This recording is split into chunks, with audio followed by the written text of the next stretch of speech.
Furiosa, a Mad Max Saga. I made a review video about Furiosa, a Mad Max Saga the other day on this channel, and the response was terrible. In fact, the dislike ratio in the comments were so bad, I just decided to hide the video from my channel. Now you're gonna ask me, what did I say in that video that was so controversial? Well, I pretty much said that the movie fell flat for me. I used reasoning like I didn't connect with the characters. I used reasoning like the action was a little overbearing for me. I used reasons like there wasn't enough emotion drawn out of the characters for me. I used reasons that were logical, that related to the structure and the presentation of the film. I didn't slander the film for being any sort of anti-woke or woke thing. I don't care about that shit. In fact, in the comments, I was called both a bigot and woke. Those two things don't go together. Now, don't get me wrong, guys. I'm making this statement and I'm making this video right now for two reasons. Number one is to show you that maybe more people than you might think share my sentiments about the film. And also, I just want to show you the facts. What's going on with Furiosa, why it was maybe a mistake to make this film. In fact, that was the title of my review. I said this movie should have never been made. Now, is that a little bit harsh? Is that a little bit clickbaity? Maybe so, but it also falls in line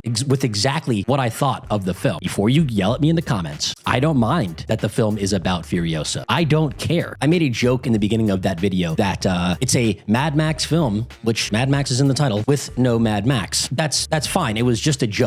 People thought I was actually fuming. Apparently I can't make jokes on this channel. But anyways, my overall sentiment about the film was, yes, I thought the special effects looked amazing. I thought George Miller does a great job directing action. I just thought the movie was a little too drawn out, a little too overbearing, and not for me. It didn't bring emotions. It didn't connect with me. It didn't hit me. It's not a film that I wanted to go home and think about. It's not a film that I wanted to go home and rewatch. Now before you call me out for being a bigot or whatever, I felt that way about the first Mad Max film. And people say that film is this, that film is that. I'm not even gonna use those words because I don't want this channel to be about an agenda in either way, left, right, center, middle. I don't want it to be about any sort of agenda. My only goal here on this channel is to react to what's in the movies, the story, the character, the presentation, the production values, and how it makes me feel when I go home after I watch the movie. That's what this channel's all about. But I do also want to cover topical things, and that's why we're talking about Furiosa today and what went wrong. Now, I said most people,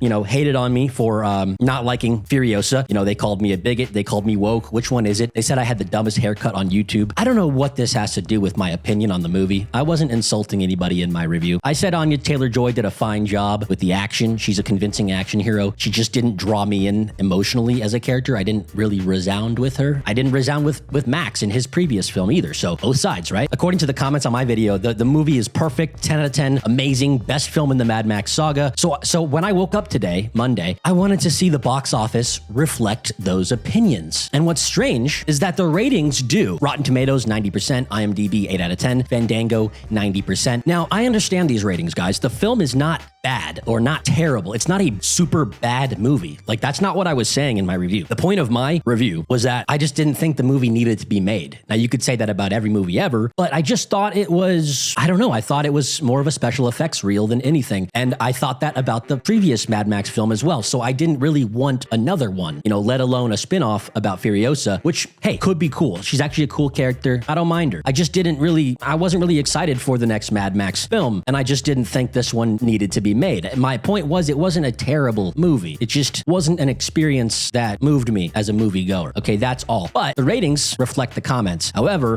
the box office evidence backs up my theory, which was that people weren't really looking for this movie. That was my theory, okay? And let's show you what I'm talking about right here. So we're gonna start with the budgets, and we're gonna compare both films, Mad Max Fury Road 2015 and Furiosa 2024. They upped the budget by about 18 million reportedly in this new film. So they already have an even more uphill battle to fight when it comes to breaking even and getting into the green zone with the profits. So keep that in mind. We have Mad Max at 150 million and Furiosa at 168 million, okay? Now, if we go to Fury Road's opening weekend domestic, the previous film, it opened to $45 million at the US box office, okay? And this was without a 3-day weekend. This was without a Memorial Day weekend, I believe. So even less time. There was an even shorter shorter window for that 45 million to happen. You know, it could have been a 55 million or a 52 million if it had another day to extend its weekend like Furiosa did. So keep that in mind as well. Furiosa has an extra day in its window, in its box office weekend reporting. Okay, so when we go over to Furiosa, we can see domestic, the opening was 26 million, but if you add in the Memorial Day, it's 32 million on its extended opening weekend. Guys, that is not good when you add 18 million to your budget and you subtract over 10 million from your domestic box office revenue, and you added an extra day. So you had more time and you received less money. Now you might go, okay, Stark, well, that's just, that's just domestic opening. What about the worldwide? Well, yes, it's doing better at the worldwide box office. Of course, all films do, but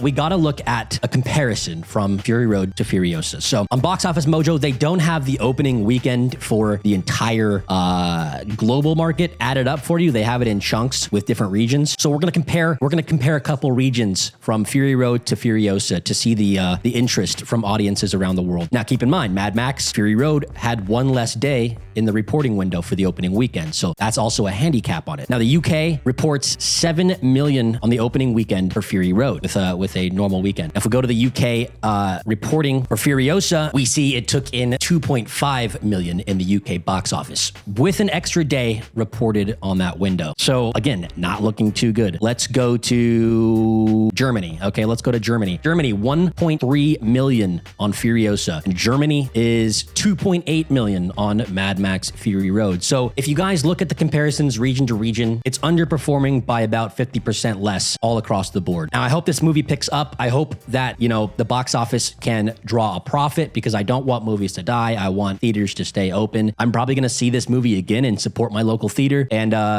keep the moving going, spirit alive. But yeah, that's the little worldwide global comparison if you guys wanted to see that as well. So what does this tell me, guys? This tells me that maybe I was onto something when I said people, might not be excited for this movie, when I said this movie maybe didn't need to get made. Because if you look at how films typically drop off, weekend to weekend, it's very rare for a film to ever go up in box office. So this is just going to keep dropping, probably about a 40 to 50%, maybe a 30 to 40% drop off. So it's barely going to scrape by in theaters. It'll probably lose money until it gets to video on demand. And then it'll take a while for it to start seeing a profit. But we don't see anybody clamoring for this film. And again, if we go to the ratings, it's not a bad movie. You're going to be entertained. I wasn't bored. I wasn't thoroughly bored. There were boring parts. It was a little too long for me. It just kind of washed over me. It wasn't a film that had a lot of impact for me. And I'll be honest, Fury Road did the same thing to me when I watched it in what was it, 2015? Yeah, 2015. So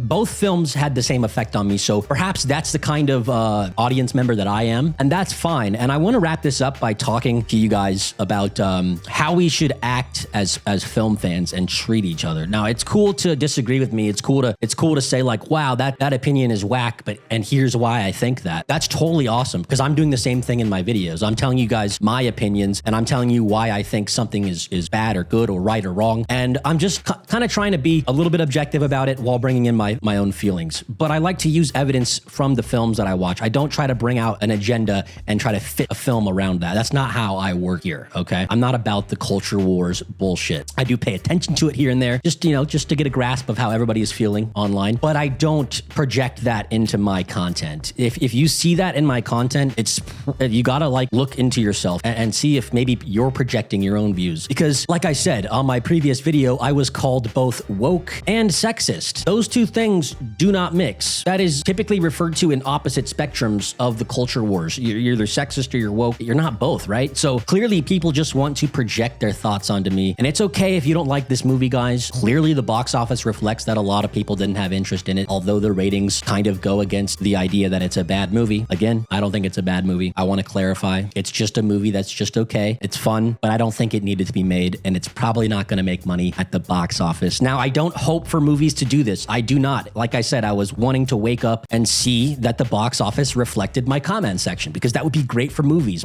Better movies come when their box office is booming. More movies get made when the box office is growing. I don't want movies to fail. And it's a sad time to see a movie that people apparently liked go down like this. And I'm sad to say that the box office kind of backs up my sentiment. I don't like hearing that, but it's just an interesting thing to look at. And I wanted to make a little public service announcement about my feelings and about the state of film audiences when it comes to interacting online. So kind of a bit of a jumbled mess rant video about Furiosa and the state of the box office and all that. But that's all I got for you guys today.